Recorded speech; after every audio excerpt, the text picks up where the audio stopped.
ये चुनाव इंडिया गठबंधन और कांग्रेस पार्टी सिर्फ एक राजनीतिक दल के खिलाफ नहीं लड़ी थी। ये चुनाव हम बीजेपी, एक राजनीतिक दल, हिंदुस्तान के इंस्टीट्यूशंस, हिंदुस्तान का जो पूरा गवर्नेंस का स्ट्रक्चर है, इंटेलिजेंस एजेंसीज, सीबीआई, ईडी, ये सब, आधी जुडिशरी, इन सब के खिलाफ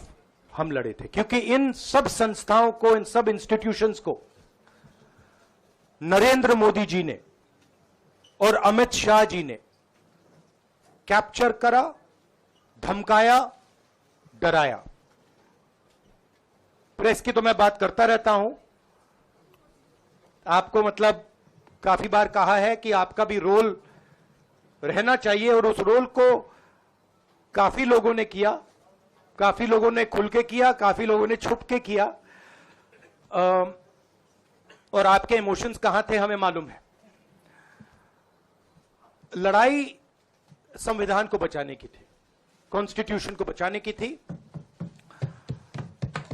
और मैं आपको सच बताऊं तो मेरे माइंड में था पहले से, जब इन्होंने हमारा बैंक अकाउंट कैंसिल किया, जब चीफ मिनिस्टर्स को जेल में डाला, पार्टियां तोड़ी, मेरे माइंड में था कि हिंदुस्तान की जनता अपने संविधान के लिए एक साथ खड़ी होकर लड़ जाएगी,